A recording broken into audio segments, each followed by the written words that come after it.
हमारा उद्देश्य केवल और केवल गद्दार लीगल टीम और उनके चमचों की पोल खोलना है।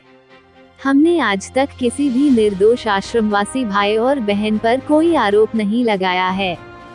आज दिनांक 16 अप्रैल 2024 को जोधपुर हाई कोर्ट में पूज्य बापूजी की स्वास्थ्य याचिका पर सुनवाई हुई। उस दौरान जज ने आज क्या ऑर्डर दिया वह सुनते हैं हिंदी में। He however did not dispute the position that continuous presence of police personnel in the room may adversely affect the privacy and treatment of the petitioner.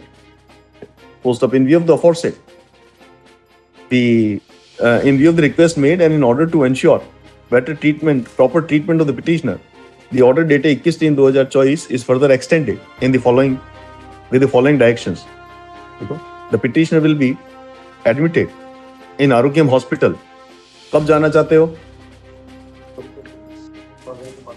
ऐसे करो. Petitioner shall further be admitted in Arogyam Hospital for a period of 7-10 days.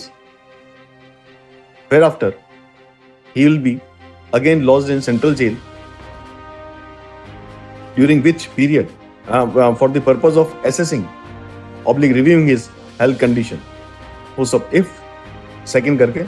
If the doctors at Arogyam Hospital further advise readmission of the petitioner, he shall thereafter again be admitted in the hospital for a further cycle of 7-10 days. Full stop. It will be ensured, while keeping the security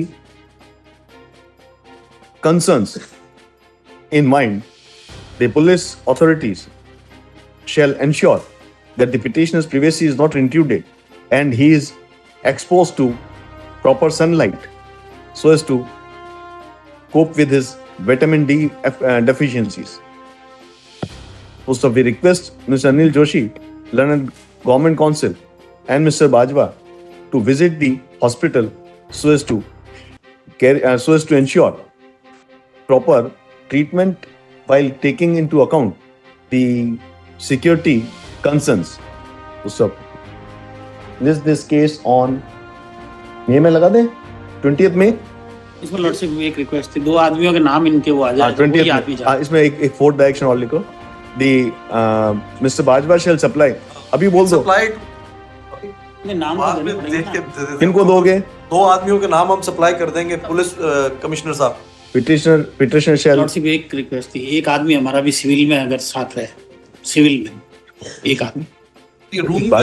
देखिए आप civil में रख के क्या ज्यादा क्या हो, कोई बात नहीं करेंगे बाबा. कोई बात अरे में एतराज नहीं है. बात तो उस साइड में ही भी करेंगे, बात करने में बाकी कुछ तो वही कह रहा हूँ ना. देखिए आप बाहर बिल्कुल भी डोंट वांट एनी. अगर ये 2 आदमी के नाम दे देंगे तो हमारा तो 2 आदमी आप उनका पूरा verification they will be anything happens so they are responsible. बस यही बात. Suppose 2 XY के नाम दे दिए और XY कुछ जाके कर ले, बस ठीक. तो आपके माथे तो कुछ है नहीं भाई. आपने कोर्ट ने परमिट नाम आ जाए, बिल्कुल नाम दे रहे हैं ना, एंड वो 2 ही आदमी अंदर जाएंगे. ठीक है, लिखो. The police personnel will permit 2 persons of petitioner's choice to visit him while his hospitalization. Visit रहने का भी कर दें या नर्स वगैरह है, वो तो है, सारे है वहाँ तो. 2 persons विजिट करना है, अटेंडेंट करना है. वो shall be attendant to the petitioner. Attend कर दो, अपना भी जाते आते रहेंगे, उनके पास बन जाएंगे. क्या लिखा? The petitioner shall provide name of 2 persons who shall be attending the petitioner during his hospitalization. ऐसे करना.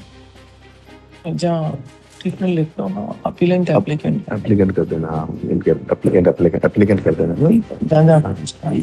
So as far as the hearing is concerned, your lordship would be pleased. First week में May में hearing में भी लगा दे. We are keen to do the appeal also, because it's been high time that we have not. Hearing is not assigned to us. I mean the bench which is hearing this application.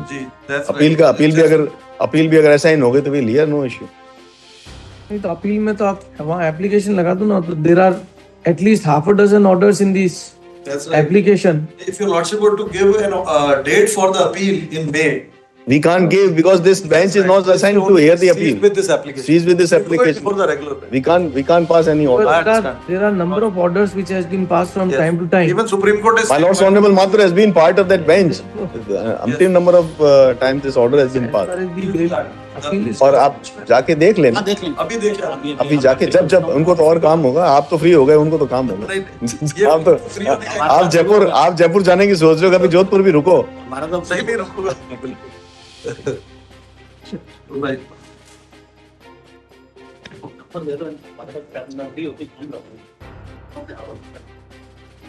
आजकल गद्दार legal team के चमचों द्वारा एक नया शब्द आविष्कार किया गया है, जो है एकनिष्ठता। यह शब्द बोलने, कहने और सुनने में तो बड़ा ही अच्छा है, परंतु क्या एकनिष्ठता की पहचान यह है कि पूज्य बापूजी के केस में सरेआम हो रही गलतियों पर आंख बंद करके बैठे रहना? क्या आपकी एकनिष्ठता की पहचान यह है कि पूज्य बापूजी के स्वास्थ्य के विषय में नहीं तो आप खुद बात करेंगे और जो लोग तथ्यों सहित बात रखेंगे उनको भी बदनाम करेंगे? कुख्यात अपराधियों से भरी जेल में षड्यंत्र के तहत एक ब्रह्म ज्ञानी संत को रखा जाता है और हम उस जगह को जेल मंदिर बोलेंगे। क्या यही है आपकी एकनिष्ठता? हम विचार कीजिए। और जो आश्रमवासी व साधक गूंगे और बहरे बनकर इन नीच लोगों का नंगा नाच देख रहे हैं, वे श्री कृष्ण के इस उपदेश को सुने। मनुष्य जो होने जा रहा है उसे रोकना मेरे वश में भी नहीं है, क्योंकि किसी के कर्म पर तो मेरा अधिकार नहीं है ना। मैं समझा सकता था, मैंने समझाया भी, किंतु जिन्हें समझा रहा था उन्होंने अपने कान बंद कर लिए, जिन्हें मार्गदर्शन करा रहा था उन्होंने अपनी आंखें बंद कर ली। होनी का उत्तरदायित्व भी आप पर नहीं है। सच पूछिए तो होनी का उत्तरदायित्व दुर्योधन पर भी नहीं है। उत्तरदायी हैं महाराज धृतराष्ट्र, केवल महाराज धृतराष्ट्र, क्योंकि वृक्ष तो वही है, दुर्योधन तो केवल उस वृक्ष का एक फल है।